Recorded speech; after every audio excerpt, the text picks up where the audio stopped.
السلام علیکم ورحمۃ اللہ وبرکاتہ۔ سامعین، آپ کا ہمارے چینل اسپریڈ لو اسپریڈ اسلام میں خوش آمدید۔ سامعین، ہم آج کی ویڈیو میں صدقے کے بارے میں گفتگو کریں گے، تو آئیے سامعین ویڈیو شروع کرتے ہیں۔ سامعین، حدیث شریف میں ہے کہ آدمی کے اندر 360 جوڑ ہیں،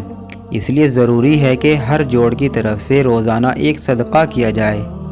صحابہ رضی اللہ عنہم نے عرض کیا، یا رسول اللہ، اس کی طاقت کس کو ہے کہ 360 صدقات روزانہ کرے؟ نبی کریم صلی اللہ علیہ وسلم نے فرمایا کہ مسجد میں پڑی کوئی گندگی کو ہٹا دو تو یہ بھی صدقہ ہے، راستے میں کسی تکلیف دہ چیز کو ہٹا دو تو یہ بھی صدقہ ہے، چاشت کی 2 رکعت نفل سب کے قائم مقام ہو جاتی ہے، اس لیے کہ نماز میں ہر جوڑ کو اللہ تعالیٰ کی عبادت میں حرکت کرنا پڑتی ہے۔ 2 آدمیوں میں انصاف کرا دو تو یہ بھی صدقہ ہے، کسی شخص کی سواری پر سوار ہونے میں مدد کر دو یہ بھی صدقہ ہے، سوار کو سامان اٹھا کر دے دو یہ بھی صدقہ ہے، لا الہ الا اللہ محمد الرسول اللہ پڑھنا بھی صدقہ ہے،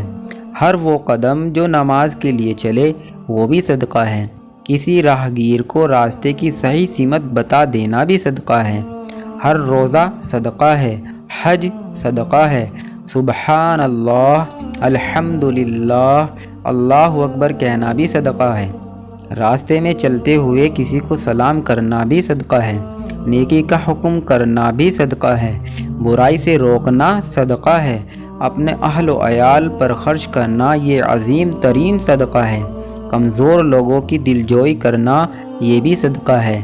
ہر نیکی چاہے دیکھنے میں وہ حقیر ہو لیکن ثواب میں صدقے کے برابر ہے، کسی نادار کی تعلیم کے مصارف برداشت کرنا یہ بھی صدقہ ہے، مسلمان بھائی سے مسکراتے ہوئے ملنا یہ بھی صدقہ ہے، کسی کو دینی مسئلہ بتانا یا سمجھانا یہ بھی صدقہ ہے،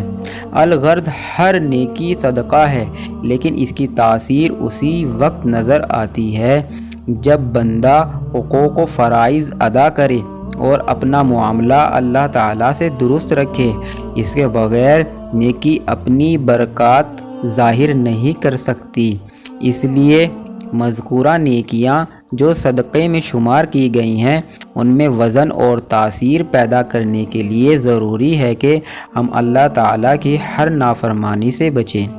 سامعین، آج کی ویڈیو میں بس اتنا ہی،